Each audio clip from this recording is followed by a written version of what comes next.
Welcome to BB9 news. ముందుగా headlines చూద్దాం. విదేశాలకు తెలంగాణ సీఎం రేవంత్ రెడ్డి 14 రోజుల పాటు అమెరికా, దక్షిణ కొరియాలలో పర్యటన. సీఎంతో పాటు వెళ్లనున్న సీఎస్, ఐటీ పరిశ్రమల శాఖ మంత్రి. ఆగస్టు 14 వరకు విదేశాల్లోని సీఎం రేవంత్ రెడ్డి బృందం.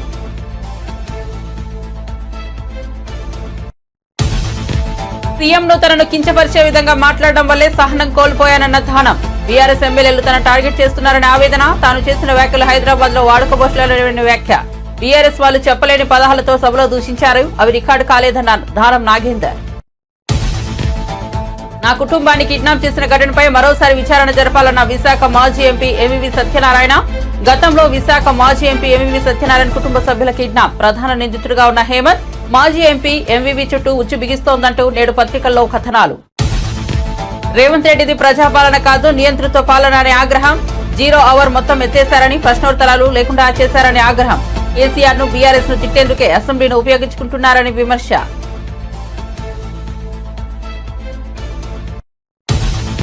రైల్వే సమస్యలు త్వరగా పరిష్కరిస్తామన్న ఎంపీ దగ్గుపాటి పురంధేశ్వరి. శనివారం నాడు రాజమండ్రిలో మీడియా సమావేశం. పాల్గొన్న ఎమ్మెల్యేలు గోరంట్ల బుచ్చయ్య చౌదరి, నల్లమిల్లి రామకృష్ణారెడ్డి, రైల్వే డీఆర్ఎం నరేంద్ర పాటిల్.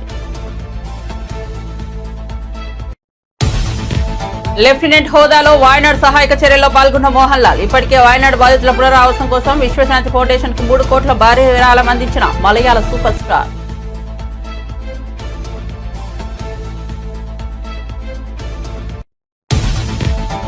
ఢిల్లీలో వ్యవసాయ ఆర్థికవేత్తల 32వ అంతర్జాతీయ సదస్సు ప్రారంభించిన ప్రధాని మోదీ. మిగులు ఆహారం ఉన్న దేశంగా ఇండియా ఉందని వెల్లడి.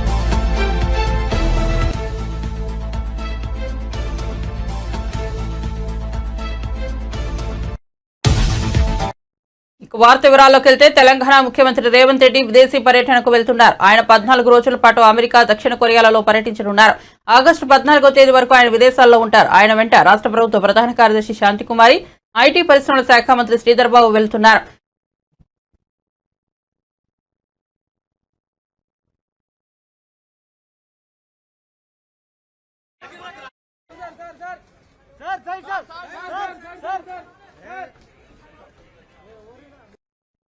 అసెంబ్లీలో హైదరాబాద్ అభివృద్ధిపై తనను మాట్లాడనీయకుండా బీఆర్ఎస్ ఎమ్మెల్యేలు ఆటంకం కలిగించారని ఖైరతాబాద్ ఎమ్మెల్యే దానం నాగేందర్ విమర్శించారు. బయటకు చెప్పలేని పదాలతో దూషించారని ఆరోపించారు. వారు మాట్లాడింది మైక్లో రికార్డు కాలేదని పేర్కొన్నారు. సీఎంను తనను కించపరిచే విధంగా మాట్లాడడం వల్లే సహనం కోల్పోయి ఆ వ్యాఖ్యలు చేశానని తెలిపారు. హైదరాబాద్ ఆదర్శ్ నగర్ లోని ఎమ్మెల్యే క్వార్టర్స్ లో సీఎం ఆర్ఎఫ్ చెక్కులను పంపిణీ చేసిన సందర్భంగా దానం నాగేందర్ మాట్లాడారు. అవకాశం ఉంది, అందులో భాగంగానే నేను అడగడం జరిగింది. హైదరాబాద్ సమస్య వచ్చింది కాబట్టి హైదరాబాద్ లో పుట్టి పెరిగిన వాడిగా, హైదరాబాద్ నగరంలో సుమారు 6 పర్యాయాలు నేను ఎమ్మెల్యేగా, మరి 3 దశాబ్దాలుగా శాసనసభ్యుడిగా ఉండి హైదరాబాద్ ప్రజల సమస్య వచ్చినప్పుడు హైదరాబాద్ అందరు ప్రజలు వచ్చి చెప్పుకోలేరు కాబట్టి వాళ్ళకున్న సమస్యల మీద నాకు ఉన్నటువంటి అవగాహనని ప్రభుత్వం దృష్టికి తీసుకుపోవాలని నేను స్పీకర్ గారిని విన్నవించుకున్నప్పుడు స్పీకర్ గారు నాకు అవకాశం ఇచ్చారు. ఆ అవకాశాన్ని సద్వినియోగం చేసుకోవాలన్నటువంటి ఆలోచనతో నేను మైక్ పట్టుకోగానే అక్కడి నుంచి ఉచ్చరించినటువంటి మాటల్ని వాళ్ళు మాట్లాడుతూ వాడు వీడు అని అక్కడి నుంచి మాట్లాడుతూ ఉన్నారు. నేను మాట్లాడింది మాత్రము మైక్లో వచ్చింది, వారు అక్కడి నుంచి మాట్లాడేది రికార్డులోకి ఎక్కలేదు. అదే మా దురదృష్టం. వాళ్ళు మాట్లాడింది ముఖ్యమంత్రి గారి గురించి ఏ రకమైనటువంటి సంబోధించారు ఏకవచనంతో కానీ ముఖ్యమంత్రి గారు మేము ఎప్పుడు కూడా ఎవరిని కూడా అలాగా కించపరిచేటువంటి నైజం కలిగినటువంటి వాళ్ళం కాదు. ఎందుకంటే వాళ్ళు మాట్లాడే తీరుని దృష్టిలో ఉంచుకొనే తెలంగాణలో ఊత పదం కాబట్టి ఆ ఊత పదంగా నేను అనేసాను తప్ప ఉద్దేశపూర్వకంగా ఎవరిని అనాలని కాదు. వాళ్ళు కూడా మాకాడ చిన్న వాళ్ళు ఎదగాలని కోరుకుంటాం, ఇంకా పైకి రావాలని కోరుకుంటాం. కానీ ఇలాగా శాసనసభ మొదలైనప్పటి రోజు నుండి శాసనసభ అని ఏది అవకాశం వచ్చినా ఆ అవకాశాన్ని సద్వినియోగం చేసుకోకుండా ఫైనాన్స్ మీద, బడ్జెట్ మీద మాట్లాడే అవకాశం ఉండే, వాళ్ళ సూచనలు ఇచ్చేటువంటి అవకాశం ఉండే, ఒక ప్రతిపక్షంలో ఉన్నప్పుడు ఒక నిర్మాణాత్మకమైనటువంటి సజెషన్ ఇచ్చేటువంటి బాధ్యత ఉంటుంది. అది ఇవ్వలేదు. అదేవిధంగా అప్రోప్రియేషన్ బిల్ మీద వారు సజెషన్స్ ఇవ్వలేదు. కేవలం నిందించాలి, ప్రభుత్వం యొక్క మరి ప్రభుత్వంకి తప్పులు చేశారని చెప్పడానికి ప్రయత్నం చేశారు. అదేవిధంగా చారిత్రాత్మకమైనటువంటి నిర్ణయం మొన్న ఒకటి వచ్చింది సుప్రీంకోర్టు ద్వారా. ఈ ఎస్సీ ఎస్టీ వర్గీకరణకు సంబంధించి ఒక హిస్టారికల్ డిసిషన్ వస్తే దాని మీద మాట్లాడకుండానే పోయారంటే వాళ్ళకు ఈ పైన ఎంత, ఈ జాతి పైన ఎంత ప్రేమ ఉందో, ఎంత అభిమానం ఉందో దాన్ని బట్టి మనం అర్థం చేసుకోవచ్చు. అంత మంచి అవకాశాన్ని సద్వినియోగం చేసుకోకుండా కేవలం ఒక అంశాన్ని తీసుకొని సబితా ఇంద్రారెడ్డి గారి మీద అందరికీ గౌరవం ఉంటుంది. ఆమెను ఎవరు కించపరిచారు, ఆమెను ఎవరు అవమానపరిచారు. అందరితో ఆమెకు అనుబంధం ఉంది. అందరూ ఆమెని మన ఒక అక్కలాగానో ఒక అత్తలాగానో మేము చూస్తాం కాబట్టి ఆమె మీద ఎప్పుడూ ఎవరు లేదు. ఒకవేళ అలా అని ఉంటే కూడా మేము తప్పైందని చెప్పేవాళ్ళం, కానీ అలా ఏం జరగలేదు. కానీ ఆ అంశాన్ని తీసుకొని అప్రాపరేషన్ మీద మాట్లాడలేదు. మరి ఒక ఎస్సీ వర్గీకరణ జరిగితే అంత పెద్ద వర్గీకరణ మీద మాట్లాడేటువంటి అవకాశాన్ని కూడా జారవిడుచుకున్నారు. వాళ్లకు శాస్త్ర సభలో మీరు దాన్ని ఒక ఎజెండాగా తీసుకొని డిస్కషన్కి ఇవ్వమని అడగాలి. డిప్యూటీ సీఎం గారు క్లియర్గా ఎక్స్ప్లెయిన్ చేశారు, డేట్ వైజ్గా డిక్లేర్ చేశారు. అంతా క్లియర్గా చెప్పిన తర్వాత కూడా వాళ్ళు వినలేదు. సరే, మరి ధరణి పోర్టల్ మీద మాట్లాడారు. ధరణి పోర్టల్ ఎంతసేపు మేం చేసిందే కరెక్ట్ అన్నారు. ఎంతోమంది దానికి బలైనని చెప్పి రాష్ట్రం అంతా ఉన్నటువంటి అందరూ కూడా రైతులు కానీ మరి ఎంతోమంది ఇబ్బందులకు గురయ్యారు ధరణి వల్ల.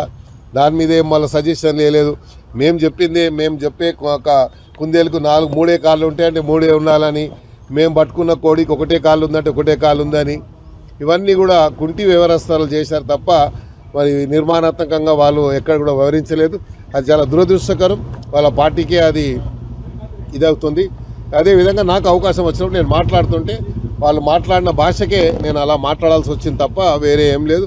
అందుకనే ఈ సభలో అందరి గౌరవం. ఎందుకంటే పార్లమెంటరీ ప్రాక్టీసెస్ ఎలా ఉంటుందంటే ఎప్పుడే కానీ ఏ సభ్యుడైనా మాట్లాడాలి అంటే అది స్పీకర్ గారి పరిధి ఉంటుంది. నల్గొండ జిల్లా నాగార్జునసాగర్ ఎడమ కాలువకు నీటి విడుదల తర్వాత నాగార్జునసాగర్ లో మంత్రులు కోమటిరెడ్డి వెంకటరెడ్డి, ఉత్తమ్ కుమార్ రెడ్డి ప్రెస్ మీట్ నిర్వహించారు. ఈ సందర్భంగా ఉత్తమ్ కుమార్ రెడ్డి మాట్లాడుతూ ఎడమ కాలువకు నీటిని విడుదల చేయడం నా అదృష్టమన్నారు. గతంలో ఎన్నడూ లేని విధంగా ఆగస్టు మొదటి వారంలో ఎడమ కాలువకు సాగునీటిని విడుదల చేశామని ఆయన వ్యాఖ్యానించారు. ఈ ప్రభుత్వం ఇరిగేషన్ నాశనం చేసిందని, గత ప్రభుత్వం కొత్త ఆయకట్టును పెంచలేదన్నారు. గత 10 చిన్న మధ్య తరహా ప్రాజెక్టులు కుంటుపడ్డాయని, ప్రతి ఏడాది 6 నుండి 6.5 లక్షల కొత్త ఆయకట్టు తయారు చేస్తామన్నారు. ఉమ్మడి నల్గొండ జిల్లాలోని అన్ని పెండింగ్ సాగునీటి ప్రాజెక్టులను వేగంగా పూర్తి చేస్తామని, రాష్ట్ర వ్యాప్తంగా యుద్ధ ప్రాతిపదికన అన్ని పెండింగ్ సాగునీటి ప్రాజెక్టులను పూర్తి చేస్తామని ఆయన వ్యాఖ్యానించారు. ఇంత తొందరగా సాగర్ నీళ్లు ఎన్నడూ వదిలిపెట్టలే. ఈ పోయిన 10 ఏళ్ల నుంచి ఇంత తొందరగా సాగర్ నీళ్లు ఎన్నడూ వదిలిపెట్టలేదు. ఆ డేట్స్తో సహా మీకు ఇరిగేషన్ శాఖ అధికారులు ఇస్తారు. పూర్తి కెపాసిటీకి నీళ్లు వదిలిపెట్టడం జరుగుతుంది. మరి దారి పొడవునా ఇమ్మీడియట్గా ఇరిగేషను, డ్రింకింగ్ వాటర్ నీడ్స్, అదేవిధంగా చెరువులు నింపుకోవడానికి కూడా ఈ నీరు ఉపయోగపడుతుందని చెప్పి నేను మనవి చేస్తున్నాను. అదేవిధంగా రాష్ట్రంలో ఇరిగేషన్ విషయాలు కొంత బ్రీఫ్గా మాట్లాడి ఆ తర్వాత మళ్ళీ నేను నాగార్జునసాగర్ డ్యామ్ గురించి మాట్లాడతాను. గత 10 ఏళ్లుగా ఒక అనాలోచిత విధానంతో ఒక పూర్తిగా అస్తవ్యస్తంగా ఇరిగేషన్ శాఖ, ఇరిగేషన్ ప్రాజెక్టులని గత ప్రభుత్వము, గత పాలకులు నాశనం చేసిండ్రు. ఇది నిస్సందేహంగా మనం చేస్తున్నా. 10 ఏళ్లుగా 1,81,000 కోట్లు ఖర్చు పెట్టి ఒక నామమాత్రం ఆయకట్టే వాళ్ళు క్రియేట్ చేయగలిగినరు. కాళేశ్వరం ప్రాజెక్టుకి 95,000 కోట్లు ఖర్చు పెట్టి 95,000 ఎకరాలు కూడా చేయలేదు. పాలమూరు రంగారెడ్డికి 31,000 కోట్లు ఖర్చు పెట్టి 1 ఎకరా కూడా ఆయకట్టు చేయలేదు, కొత్త ఆయకట్టు సృష్టించలేదు. సీతారాం సాగర్ ప్రాజెక్టులో 8,000 కోట్లు ఖర్చు పెట్టి 1 ఎకరం కూడా కొత్తగా 1 ఎకరం ఆయకట్టు కూడా సీతారాం సాగర్లో కానీ పాలమూరు రంగారెడ్డి కానీ వాళ్ళు క్రియేట్ చేయలేకపోయినరు. అదేవిధంగా వాళ్ళ నిర్లక్ష్య వైఖరి వల్ల రాష్ట్రం మొత్తం small and medium lift irrigations కూడా చాలా చోట్ల కుంటుపడ్డాయి. మేము లెఫ్ట్ కెనాల్లో వాటర్ రిలీజ్ చేసే సందర్భంగా మీ ముఖ్యమంత్రి బట్టి విక్రమార్క గారు మేమందరం కేబినెట్ మంత్రులను ఒక టీమ్గా పనిచేస్తూ ఈ రాష్ట్రంలో ఇరిగేషన్ విషయంలో ఇరిగేషన్ శాఖకి ఇరిగేషన్ ప్రాజెక్టులకి అత్యంత ప్రాధాన్యత ఇచ్చి ప్రతి సంవత్సరం 6 నుంచి 6.5 ఎకరాలు కొత్త ఆయకట్టు సృష్టించబోతున్నాము. 6 నుంచి 6.5 లక్షల ఎకరాలు న్యూ ఆయకట్ ఎవ్రీ ఇయర్. ఈ 5 ఏళ్ల పాటు 6 నుంచి 6.5 లక్షల ఎకరాలు ప్రతి సంవత్సరం న్యూ ఆయకట్ క్రియేట్ చేయబోతున్నాము. మా ఈ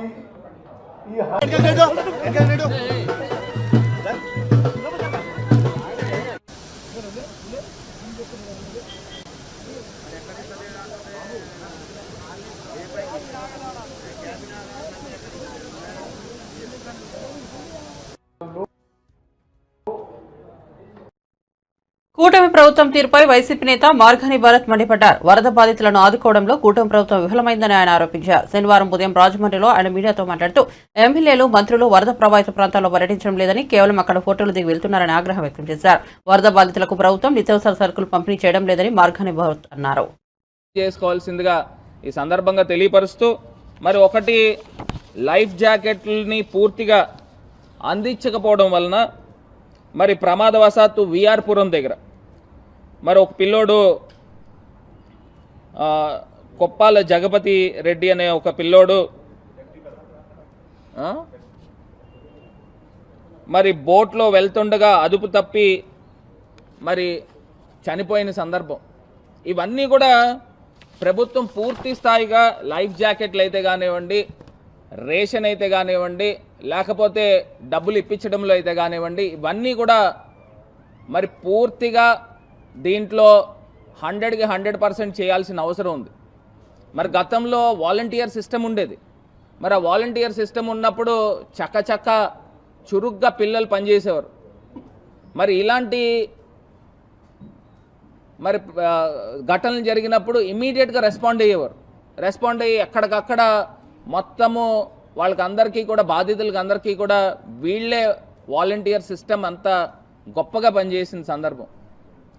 మరి ఈ చంద్రబాబు నాయుడు గారు వచ్చిన తర్వాత వాలంటీర్లకి 10,000 రూపాయలు మరి వాళ్ళకి స్టైఫండ్ కానీ లేకపోతే ఇస్తానని చెప్పి మరి వాళ్ళని ఏ రకంగా తీసేసిన సందర్భాలు, వాలంటీర్ సిస్టమ్నే మొత్తం నిర్మూలన చేసిన సందర్భం. రాష్ట్ర వ్యాప్తంగా 4 లక్షల మంది పిల్లలు వాలంటీర్ పిల్లల్ని తీసేసిన సందర్భం. మరి ఇది ఎక్కడికి వెళ్ళిపోతూ ఉన్నాము? మరి ఇదే చంద్రబాబు నాయుడు గారు నిరుద్యోగ భృతి 3,000 ఇస్తా అన్నాడు. మరి వాలంటీర్స్ కూడా పాపం చాలామందికి ఉద్యోగ ఉపాధి లేకపోవడం వలన కదా మరి వాలంటీర్స్ కింద వస్తూ ఉన్నారు. మరి నిజంగా ఆ రకంగా ఆలోచన చేసిన ఈ వాలంటీర్ సిస్టమ్ని కంటిన్యూ చేయాలి కదా. మరి ఈయనే మాటలు ఇచ్చాడు. ఇదే చంద్రబాబు నాయుడు గారు మరి మాటలు ఇచ్చి వాగ్దానాలు చేసి మరి ఏ రకంగా వాలంటీర్ సిస్టమ్ని పూర్తిగా నిర్వీర్యం చేసిన సందర్భం. మరి ఇది మోసం కాదా అని అడుగుతా ఉన్నా. ఇదే చంద్రబాబు నాయుడు గారు అసెంబ్లీ వేదికగా ఆయన చెప్పిన మాటలు ఏమని చెప్తా ఉన్నాడు? భయం వేస్తూ ఉందంట.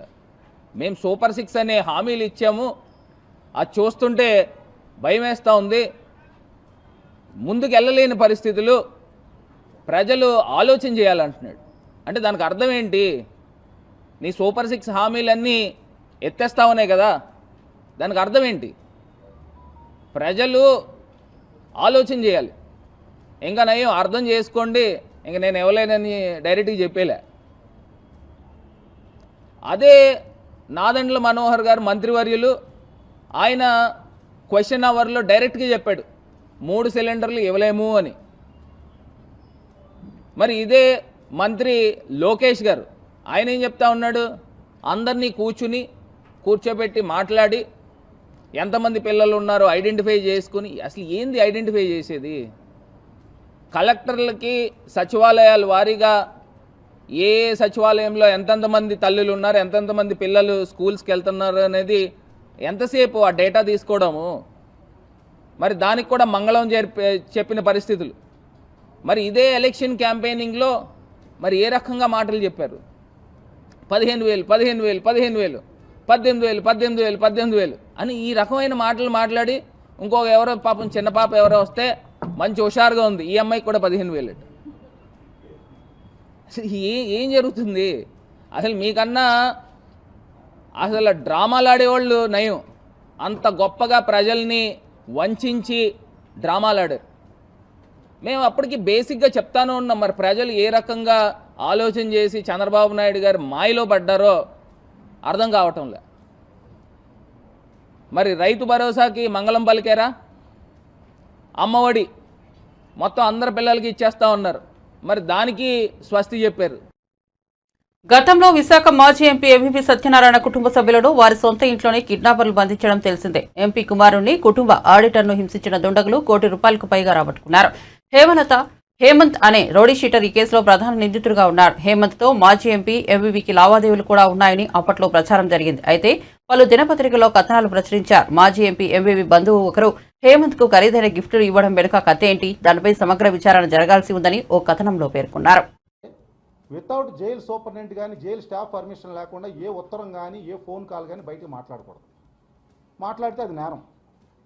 అటువంటిది జైలు నుంచి ఇక్కడ కోర్టుకు వచ్చినప్పుడు ఒక సంతకం లేని ఉత్తరం, హేమంత్ సంతకం లేదంటే ఉత్తరం, ఆ ఉత్తరం హేమంత్ రాశాడా ఎవరైనా ఏం ఆన్సర్ లేదు, క్వశ్చన్ తప్ప. ఆ ఉత్తరం వచ్చింది. దాంట్లో 12 స్థలాలు, 5 కార్లు, 5 బంగళాలు, విల్లాలు నేను వాళ్ళకి ఇచ్చానని, మా కుమారుడు తాలూకు మామగారు కూడా ఆయనకి ఇచ్చారని. బాగుంది ఇదంతా కూడా. నేను ఒకటే అడుగుతా ఉన్నా, ఈరోజు 5 కార్లు, అది కూడా మామూలు కార్లు కాదు, బెంజు, బెంట్లీ, ఆడి, జాగ్వార్ ఈ కార్లు అతను చెప్పిన దాని ప్రకారం. ఏ కారు అన్నా ఈవేళ ఒక నెంబర్ రిజిస్ట్రేషన్ అయ్యి ఉండాలి, AP 31 సో ఏ కారుకైనా. నేను ఒకవేళ గిఫ్ట్ ఇచ్చి ఉంటే 5 కార్లు అతనికి, ఏ కారు నెంబర్ గారు కార్లు నేను గిఫ్ట్ ఇచ్చాను, ఆ కార్లు ఎవరి పేరుతో రిజిస్ట్రేషన్ అయ్యి ఉన్నాయి, ఇవాళ ఎక్కడున్నాయి, ఎవరు వాడుతున్నారు ఆ కార్లు? అతను జైల్లో ఉన్నాడు కాబట్టి ఆ కార్లు ఎవరి దగ్గర ఉన్నాయి? నేను ఇచ్చుంటే ఏం చేయాలి? నేను కొని నా పేరుతో, కంపెనీ పేరుతో కానీ నా పేరుతో కానీ కొని అతను ట్రాన్స్ఫర్ చేయాలి. అంటే దానికి ఒక నెంబర్ ఉంటుంది, అది ఏ బ్రాండ్ అయినా ఒక రిజిస్ట్రేషన్ నెంబర్ ఉంటుంది, కారు బ్రాండ్ ఉంటుంది. సో ఎవరో కూడా వాడుతూ ఉండాలి కదా. కార్లు ఎక్కడైతే పడేయారు కదా, సముద్రంలో పడేయారు కదా కార్లు, పడేస్తున్న రికార్డు ఉండాలి. ఉంటే ఆ కార్లు ఏమైనాయి, 5 కార్లు ఎక్కడున్నాయి అంటే హేమంత్ ఎవరికైనా ఇచ్చాడా, హేమంత్ దగ్గర పెట్టుకున్నాడా అనే దానికి ఏ ఒక్కరు కూడా ప్రశ్నించలేదు. నేను ప్రశ్నిస్తా ఉన్నా, దానికి ఏమైనా ఆన్సర్ ఏదైనా దొరికితే మీరు దయచేసి నాకు చెప్పమని అడుగుతా ఉన్నా. రెండోది, 5 విల్లాలు, ఖరీదైన బంగళాలు, 5 బంగళాలు నేను గిఫ్ట్ ఇచ్చానని చెప్పి, మా వియంకుడు గారు కూడా గిఫ్ట్ ఇచ్చారని చెప్పి. సరే, అది వియంకుడు గారికి అతను ఎవరో తెలియదు, ఈయన అతను ఎవరో తెలియదు, ఎందుకు ఆయన గిఫ్ట్ ఇవ్వాల్సి వచ్చిందో కూడా ఎవరికి తెలియదు. సరే, 5 బంగళాలంటే ఇదేదో ఒక పెన్నో పెన్సిలో వాచో కాదు తీసి అలా చేతికి పెట్టేయటానికి. ఒక real estate property, immovable property కానీ మూవబుల్ ప్రాపర్టీ కానీ ఏదైనా ట్రాన్స్ఫర్ చేయాలంటే దానికి ఒక రిజిస్టర్ ఆఫీస్కి వెళ్ళాలి, దానికి ఒక గిఫ్ట్ నేను రిజిస్ట్రేషన్ చేయాలి, దానికి ఒక డాక్యుమెంట్ ఉండాలి, అక్కడ ప్రాపర్టీ ఉండాలి. ఈ 5 డాక్యుమెంట్ల తాలూకా నేను గిఫ్ట్ ఇచ్చినట్టుగా ఒక గిఫ్ట్ ఈడ్ కానీ రిజిస్టర్డ్ ఆర్ అన్రిజిస్టర్డ్ ఆర్ అక్కడ ప్రాపర్టీ కానీ 5 విల్లాలు ఇచ్చాను గిఫ్ట్. 5 విల్లాలు ఎక్కడున్నాయి? 5 విల్లాలు ఒక విల్లా అని ఎవరైనా చూసారా? ఏ ప్రాంతంలోనే, ఏ లేఅవుట్లోనే, ఏ ఏరియాలో ఉన్నాయి? ఉంటే అట్లా తాలూకు డాక్యుమెంట్ ఏది? ఎవరి పేరుతో గిఫ్ట్ ఇచ్చాను? పోనీ వాళ్ళ అమ్మ పేరుతో ఇచ్చాను, వాళ్ళ నాన్న పేరుతో ఇచ్చాను, అతని పేరుతో ఇచ్చాను, వాళ్ళ తమ్ముడు పేరుతో ఇచ్చాను, ఎవరి పేరుతో గిఫ్ట్ ఇచ్చాను? 5 బంగ్లాలు ఎక్కడున్నాయి అనేది కూడా వివరాలు ఇమ్మని కూడా నేను అడుగుతా ఉన్నా. దానికి ఆన్సర్ లేదు. 12 స్థలాలు నేను గిఫ్ట్ ఇచ్చాను. 12 స్థలాలు గిఫ్ట్ ఇస్తే ఆ స్థలాలు ఏ లేఅవుట్లో ఉన్నాయి, ఎక్కడున్నాయి? ఆ 12 స్థలాలకి డాక్యుమెంట్లు ఎక్కడున్నాయి? వీటిలన్నింటికి సమాధానాలు చెప్పమని నేను అడుగుతా ఉన్నా. ఖమ్మం జిల్లా మధిర నియోజకవర్గం చింతకానిలో డిప్యూటీ సీఎం మల్లు భట్టి విక్రమార్క దళిత బంధు పథకంపై అధికారులతో సమీక్షా సమావేశం నిర్వహించారు. ఈ సందర్భంగా భట్టి మాట్లాడుతూ దళిత బంధు పథకం కింద మంజూరైన యూనిట్లను అమ్మడం, బదిలీ చేయడం నేరమన్నారు. దళిత బంధు దుర్వినియోగంలో లబ్ధిదారునికి ఎంత పాత్ర ఉంటుందో ప్రత్యేక అధికారులకు అంతే పాత్ర ఉంటుందన్నారు. మొదటి దశ విజయవంతంగా పూర్తి చేసిన దళిత బంధు లబ్ధిదారులకు వారంలోగా 2వ దశ నిధులు విడుదల చేస్తామన్నారు. దళిత బంధువు దారి మళ్లితే సహించేది లేదని అధికారులను భట్టి హెచ్చరించారు. వారం లోపల దారి మళ్లినా వాటిని తిరిగి లబ్ధిదారులకు అప్పగించాలని ఆదేశించారు. స్పెషల్ ఆఫీసర్స్ మొత్తం ఈ స్కీమ్ శాంక్షన్ చేసింది కూడా ఆ స్కీమ్ని ఆ ద్వారా వచ్చినటువంటి డబ్బులు కానీ ఆ స్కీమ్ ద్వారా వచ్చినటువంటి పరికరాలను కానీ లేకపోతే ఇతర వ్యవస్థలు కానీ ఇంకోళ్ళకి దానదత్తం చేయటం కానీ ఇంకోళ్ళకి అమ్ముకోవటం కానీ చేయడానికి వీల్లేదు. అలా చేస్తే బెనిఫిషియరీది ఎంత తప్పో ఆ గ్రామంలో వీళ్ళందరినీ ఐడెంటిఫై చేసి సెలెక్ట్ చేసి వాళ్ళ శాంక్షన్ చేసి గ్రౌండింగ్ చేసి బిజినెస్ చేపించాల్సిన స్పెషల్ ఆఫీసర్ కూడా అంతే తప్పు. బోత్ ఆఫ్ దెమ్ అంటే beneficiary and special officer both of them will be held responsible for not becoming a successful of that particular scheme in that particular village. If at all any scheme goes wrong. అందుకోసమే ఈరోజు ప్రత్యేకంగా సమావేశాన్ని ఏర్పాటు చేసి special officers అందరికీ ఒక clear cut direction ఇవ్వడం కోసమే ఇక్కడ ఈ కార్యక్రమాన్ని ఏర్పాటు చేశాం. ఇక్కడ ఉన్నటువంటి వాటిలో కొంత శాంపిల్గా నా ముందు కొంత సమాచారం పెట్టారు. ఉదాహరణకి మినీ డైరీ మిల్క్ యానిమల్స్ సంబంధించి మీరు 8 యూనిట్స్ని విజిట్ చేస్తే వాటిల్లో కేవలం 3 మాత్రమే యూనిట్స్ అవైలబుల్ అని రాశారు. మీరు విజిట్ చేసి కేవలం 8 మాత్రమే, అంటే మిగతా చేసి ఉంటే ఇంకెన్ని వచ్చేదో తెలియదు. 8 విజిట్ చేస్తే అందులో అక్కడ ఉన్నది 3 అని చెప్తా ఉన్నారు. అట్లాగే జేసీపీలకి మీరు విజిట్ చేస్తే 6 యూనిట్స్ విజిట్ చేస్తే అవైలబుల్ ఓన్లీ 2 గానే చూపిస్తున్నారు. Mini lorry goods carrier 5 visit చేస్తే 4 చూపిస్తా ఉన్నారు, ఇంకోటి మిస్సింగ్. ట్రాక్టర్ విత్ ఇంప్లిమెంట్స్ మీరు 8 విజిట్ చేస్తే 6 చూపిస్తా ఉన్నారు, 2 ఆర్ మిస్సింగ్. రైల్వే సమస్యలు త్వరగా పరిష్కరిస్తామని ఎంపీ దగ్గుపాటి పురంధేశ్వర్ వ్యాఖ్యానించారు. శనివారం నాడు రాజమండ్రిలో మీడియా సమావేశం నిర్వహించారు. ఎమ్మెల్యేలు గోరంట్ల బుచ్చయ్య చౌదరి, నల్లమిల్లి రామకృష్ణారెడ్డి, రైల్వే డీఆర్ఎం నరేంద్ర పాటిల్ పాల్గొన్నారు. ఈ సందర్భంగా పురంధేశ్వరి మాట్లాడుతూ తూర్పు రైల్వే స్టేషన్ వైపు అభివృద్ధి చేసేలా చర్చించామని అన్నారు. రాజమండ్రి రైల్వే స్టేషన్ అభివృద్ధి చేసేలా నిర్ణయించామని తెలిపారు. కేశవరం దగ్గర ఆర్ఓబీ ఏర్పాటు చేశామని చెప్పారు. అనపర్తిలోని జన్మభూమి హోల్డ్ ఉంటుందని వెల్లడించారు. అనపర్తిలో త్వరలోనే ఫుట్ ఓవర్ బ్రిడ్జ్ నిర్మిస్తామని అన్నారు. సంవత్సరానికి రైల్వే లైన్ కన్స్ట్రక్షన్ జరిగితే ఇవాళ దగ్గర 115 కిలోమీటర్ల రైల్వే లైన్ కన్స్ట్రక్షన్ ఇవాళ నరేంద్ర మోడీ గారి నాయకత్వంలో, అశ్విని వైష్ణవ్ గారి నాయకత్వంలో జరుగుతున్నటువంటి విషయాన్ని మనం గమనించాలి. కనుక ఖచ్చితంగా పుష్కరాల టైంకి ఎలాగైనా సరే విత్ క్వాలిటీ వర్క్ ఈ యొక్క రైల్వే స్టేషన్ని వచ్చేటువంటి ప్రయాణికులకి వారందరికీ కూడా సౌకర్యార్థం ఖచ్చితంగా అయిపోతుందని మా అందరికీ విశ్వాసం. ఒక సెకండ్ కూడా ఖాళీ లేకుండా ఆర్టీసీ బస్సులు వెస్ట్ సైడ్ వస్తూ ఉంటాయి. గోదావరి మొత్తం ప్రపోజల్ కావచ్చు, లేకపోతే కార్పొరేషన్ కావచ్చు, వాళ్ళందరూ కూడా వారందరి సహకారంతో వీరందరూ కూడా సంయమనంతో మాత్రమే కాకుండా మంచి కోఆర్డినేషన్ తోటి పనిచేసి ఇవన్నీ కూడా పరిష్కరిస్తారు. వాటన్నిటి మీద కూడా చర్చ జరిగింది. రేవంత్ రెడ్డిది ప్రజాపాలన కాదు, ప్రతిపక్షాలపై పంజాపాలన అని మాజీ మంత్రి వేముల ప్రశాంత్ రెడ్డి విమర్శించారు. సమస్యల గురించి ప్రస్తావిస్తే మైక్ కట్ చేశారని, నిరసన తెలిపితే మార్షల్స్ తో సభ నుంచి బయటకు పంపించారని ఆయన మండిపడ్డారు. 7 నెలల్లోనే రేవంత్ రెడ్డి తన వికృత రూపం బయటపడిందని, ప్రజలకు ఈ దౌర్భాగ్యం కలిగినందుకు తాను బాధపడుతున్నట్లు తెలిపారు. చర్చ వచ్చినప్పుడు ఆయనకు ఆపు కావాలి, ఇంకా ఆయనకు ఏదో పుల్లు కావాలి అని చెప్పి నేను చెప్పలేను ఆ మాట. ఆయన ఎట్లా చేసినారో చూడండి ఒక్కసారి. అసెంబ్లీని ఎట్లా వాడుకున్నారో ఆశ, అటువంటి అవగాహన ముఖ్యమంత్రి గారు అసెంబ్లీని వాడుకున్నారు. ఎవరైనా ఇంకా ఏమంటారు, ఇంకో సభ్యుడు అంటాడు అది ఏమైతుంది, కరెంటు అర్ధగంట గంట పోతే ఏమైతుంది, సో పెన్షన్ 1 నెల లేట్ అయితే ఏమైతుంది అన్నమాట మాట్లాడుతా ఉన్నాడు. చూడండి ఏమన్నారు ఒక సభ్యుడు, ఇంకో సభ్యుడు. కానీ ఒక అర్ధగంట ఎలక్ట్రిసిటీ పోతే కొంపలు మునుగుతాయా అధ్యక్ష? చెప్పండి, గుండెల మీద చేసుకొని చెప్పమనండి. ఒక నెల రోజు పెన్షన్లు 15 రోజులు లేట్ అయితే 1 నెల పెన్షన్ లేట్ వస్తే కొంపలు మునుగుతాయా అన్న ఒక మాటలంతా అటువంటి నీచ స్థాయికి దిగజారి ఒక సభ్యులు, శాసనసభ్యులు మాట్లాడుకునేందుకు ఈ శాసనసభను వాడుకున్నారు. అర్ధగంట గంట కరెంట్ పోతే ఏమైందో మొన్న గవర్నమెంట్ ఆసుపత్రిలో చూసినారు ఒక దగ్గర. అట్లనే నీకు పెన్షన్ ఇస్తే గాని 2 ముద్దలు దిగని పేదవారికి తెలుస్తుంది. 1 నెల పెన్షన్ రాకపోతే మీ పెన్షన్ తోటి ఆధారపడేటువంటి పేదలు ఎంత ఇబ్బంది పడతారు ఒక నెల పెన్షన్ రాకపోతే అన్నది పేదవారికి తెలుస్తుంది, మీలాంటి వాళ్ళకి తెలియదు. ఎందుకంటే మీరు ఇచ్చింది 200 రూపాయలే, మీకు దాని విలువ తెలియదు. పేదవారి ఆకలి విలువ తెలిసిన కేసీఆర్ 2000 రూపాయలు చేసినాడు పెన్షన్. మీరు ఇంకా 200 ఉన్నది అనుకుంటున్నారేమో. ఏమైతుందో నెల రాకపోతే అన్నమాట మాట్లాడుతున్నారు. ఒక పేదవాడి ఆకలిని హేళన చేసే విధంగా మాట్లాడేందుకు ఇవాళ ఈ అసెంబ్లీని వాడుకుంటున్నారు. అక్కడే ఇంకా ఆయన అంటాడు, ఆయన ఏమంటాడో చూడండి. ఇంకో సభ్యుడు ఇలా విలేజ్ విఆర్ఓలు పట్వారాలు ఏం చేసిరు అధ్యక్ష, ఏమన్నా పట్ట మార్పిడి కావడానికి, ఏమన్నా విరాసత్ చేయడానికి మామూలుగా 100, 200, 300 తీసుకుంటే ఇవాళ ధరను వచ్చిన తర్వాత ఏమైతుంది విఆర్ఓలు.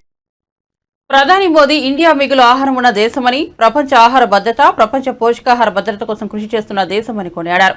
ఢిల్లీలో వ్యవసాయ ఆర్థికవేత్తల 32వ అంతర్జాతీయ సదస్సును ఆయన ప్రారంభించారు. ఈ సందర్భంగా ఆయన మాట్లాడుతూ భారతదేశం రసాయన రహిత సమాజ వ్యవసాయాన్ని ప్రోత్సహిస్తోందన్నారు.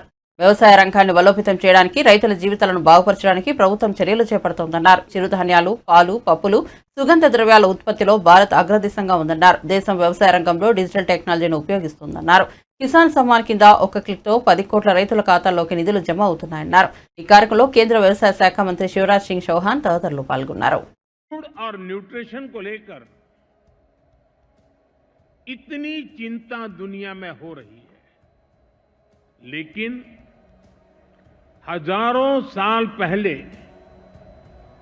हमारे ग्रंथों में कहा गया है, अन्नम ही भूतानाम ज्येष्ठम तस्मात् सर्वौषधम उच्यते, अर्थात सभी पदार्थों में अन्न श्रेष्ठ है, इसलिए अन्न को सभी औषधियों का स्वरूप, उनका मूल कहा गया है. हमारे अन्न को औषधीय प्रभावों के साथ इस्तेमाल करने का पूरा आयुर्वेद विज्ञान है. ये पारंपरिक नॉलेज सिस्टम भारत के समाज जीवन का हिस्सा है. फ्रेंड्स, लाइफ और फूड को लेकर ये हजारों वर्ष पहले का भारतीय विजडम है. కేరళలోని వాయనాడ్లో సంభవించిన ప్రకృతి విపత్తు అన్ని వర్గాల వారిని కదిలించింది. వాయనాడ్లో కొండ చర్యలు విరిగిపడిన ఘటనలో దాదాపు 300 మందికి పైగా మృత్యువాత పడ్డారు. ఇప్పటికే అక్కడ సహాయక చర్యలు కొనసాగుతున్నాయి. కాగా ప్రాదేశిక సైన్యం గౌరవ లెఫ్టినెంట్ కర్నల్ హోదాలో ఉన్న మలయాళ సూపర్ స్టార్ మోహన్ లాల్ కూడా సహాయక చర్యల్లో పాల్పంచుకున్నారు. వాయనాడ్లో టెరిటోరియల్ ఆర్మీ క్యాంపును సందర్శించిన మోహన్ లాల్ సహాయక చర్యలు చేపడుతున్న తీరును అడిగి తెలుసుకున్నారు. సైనిక దుస్తుల్లో ఉన్న ఆయన తన వంతుగా సేవలు అందించారు. మోహన్ లాల్ ఇప్పటికే వయనాడ్ బాధితుల పునరావాసం కోసం విశ్వశాంతి ఫౌండేషన్ కు 3 కోట్ల భారీ విరాళం అందించారు.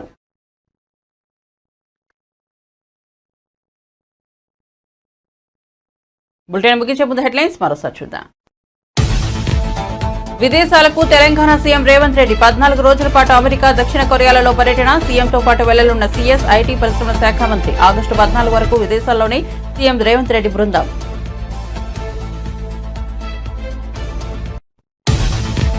సీఎంను తనను కించపరిచే విధంగా మాట్లాడడం వల్లే సహనం కోల్పోయానన్న దానం. బీఆర్ఎస్ ఎమ్మెల్యేలు తనను టార్గెట్ చేస్తున్నారనే ఆవేదన. తాను చేసిన వ్యాఖ్యలు హైదరాబాద్ లో వాడుక భాషలోనే వ్యాఖ్య. బీఆర్ఎస్ వాళ్ళు చెప్పలేని పదాలతో సభలో దూషించారో అవి రికార్డు కాలేదని వెల్లడి. తన కుటుంబాన్ని కిడ్నాప్ చేసిన ఘటనపై మరోసారి విచారణ జరిపించాలన్న విశాఖ మాజీ ఎంపీ ఎంవీవీ సత్యనారాయణ. గతంలో విశాఖ మాజీ ఎంపీ ఎంవీవీ సత్యనారాయణ కుటుంబ సభ్యుల కిడ్నాప్. ప్రధాన నిందితుడిగా ఉన్న హేమంత్ మాజీ ఎంపీ ఎంవీవీ చుట్టూ ఉచ్చు బిగిస్తోందంటూ నేడు పత్రికల్లో కథనాలు. రేవంత్ రెడ్డిది ప్రజాపాలన కాదు, నియంతృత్వ పాలన అనే ఆగ్రహం. 0 అవర్ మొత్తం ఎత్తేశారని, ప్రశ్నోత్తరాలు లేకుండా చేశారని ఆగ్రహం. కేసీఆర్ ను బీఆర్ఎస్ ను తిట్టేందుకే అసెంబ్లీని ఉపయోగించుకుంటున్నారని విమర్శ.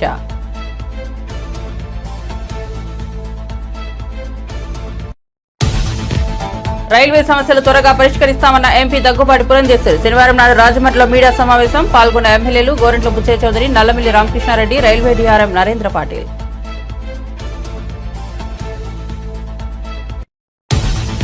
లెఫ్టినెంట్ హోదాలో వాయనాడ్ సహాయక చర్యలో పాల్గొన్న మోహన్ లాల్ ఇప్పటికే వాయనాడ్ బాధితుల పునరావాసం కోసం విశ్వశాంతి ఫౌండేషన్ కు 3 కోట్ల భారీ విరాళం అందించిన మలయాళ సూపర్ స్టార్.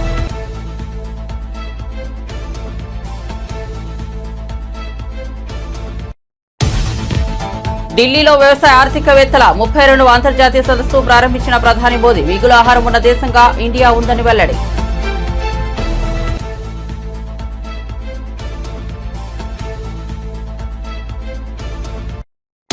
మరిన్ని అప్డేట్స్ కోసం చూస్తూనే ఉండండి BV9 న్యూస్.